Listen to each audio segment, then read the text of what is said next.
Então, gente, dando continuidade ao vídeo de Antônio Compagnon, que não deu para me abordar outros pontos, então eu vou retomar agora. Antônio Compagnon, ele também vem falar que a partir dessa ideia que os formalistas russos tinham, que essa linguagem que provoca estranheza, que foge da linguagem do cotidiano, ser literatura, ser um vestígio do texto literário e, consequentemente, a partir daí, definir o que é literatura, ele vem dizer que isso não é verdade. Porque, se fosse assim, a publicidade seria um bom exemplo de literatura. Porque quem melhor do que os publicitários para brincar com a linguagem ao ponto de fugir do cotidiano, de utilizar figuras de linguagem, frases ambíguas, muita metáfora. Então, algo que foge ao nosso cotidiano. Quem nunca viu aquela propaganda que chamou a sua atenção, que tem aquele duplo sentido, que brincava com a metáfora e com outras figuras de linguagem. Então, ele aponta isso, que isso não é um indício para você definir aquele texto como literário e, consequentemente, definir isso como literatura. Essa ideia que eles tinham, que tinha a literariedade. A partir dessas funções também da linguagem, função poética, a função emotiva, conotativa, referencial, mas que eles focavam, se centravam mais na questão da função poética, porque era a função poética que eles viam esse embelezamento, essa linguagem até rebuscada que fugia do cotidiano, do uso comum, e se destacava por isso, por ser essa linguagem que não era comum no nosso dia a dia. E ele fala também que as obras de escritores como Shakespeare, que eu havia até falar no vídeo anterior, como sendo considerada, por exemplo, a herança nacional de uma nação, no caso da Inglaterra, como não sendo a literatura, não sendo o que a gente poderia definir como o que é a literatura, porque eu havia falado até anteriormente que a literatura tem essa ideia abstrata, ela não tem esse sentido objetivo, mas que você pode identificar algumas características a partir do texto literário. Então, os textos,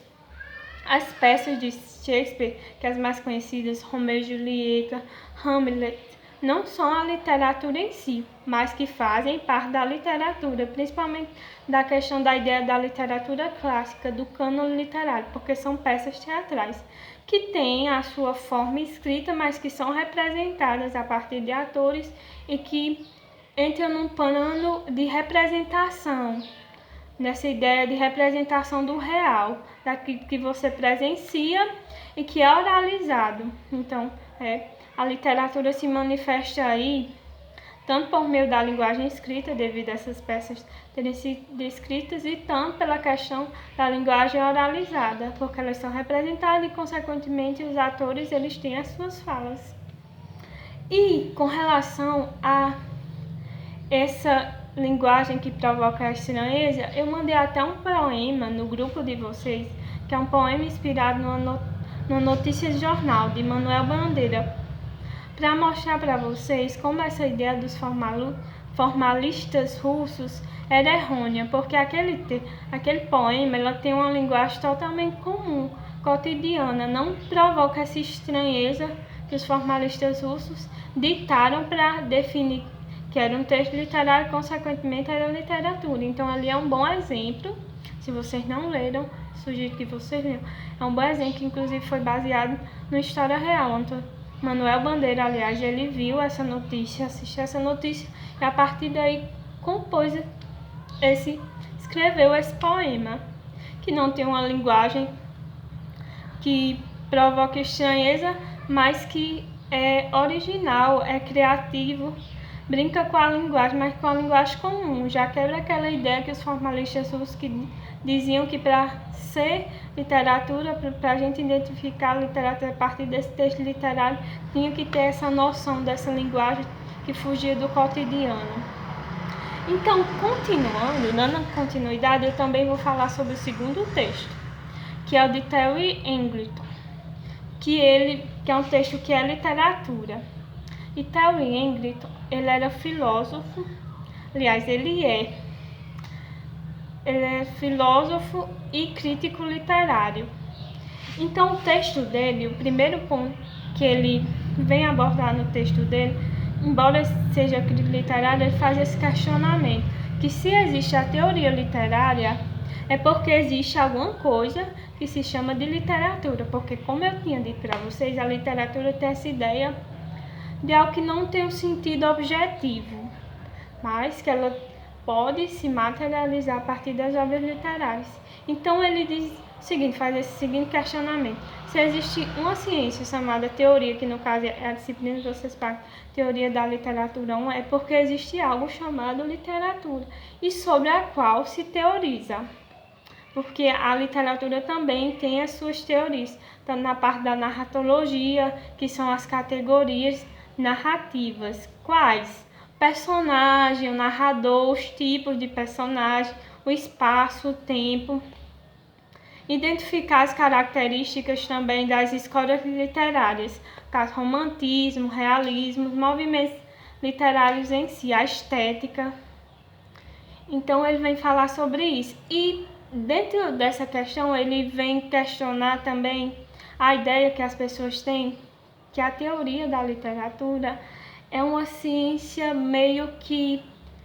esotérica, mística, porque ela trabalha com o objeto de estudo dela, por mais que a parte do texto literário para entender a literatura. É como eu havia dito para vocês, ela não tem existência objetiva. Então, as pessoas entendem a teoria literária como algo difícil de ser compreendido, porque essa ideia de esotérico, são poucas pessoas que entendem, ou então que é algo sobrenatural, misterioso, sendo que não é bem assim. Por isso que ele vem trazendo nesse texto alguns pontos que eu vou tentar falar para vocês, se der tempo aqui. Então, eu marquei alguns pontos aqui para me lembrar, sim, que ele aponta que uma das objeções entre as pessoas é que a teoria literária, ela meio que se torna, ela se interpõe, uma objeção que ela se interpõe entre o leitor e o texto, meio que ela não deixa que o leitor se aproxime do texto no sentido de entender, ela meio que faz com que você, leitor, dentro da ideia do senso comum, tente interpretar o que é o texto literário, justamente porque o texto literário ele também tem uma problemática. Não vai ser todo o texto que vai ser literário. Existem vários gêneros textuais, mas existem as características da literatura que vão se fazer presente nesse texto e a gente, consequentemente, vai poder compreender a literatura e definir esse texto como literário a partir daí. Então, ele aponta isso, faz essa objeção, que não é bem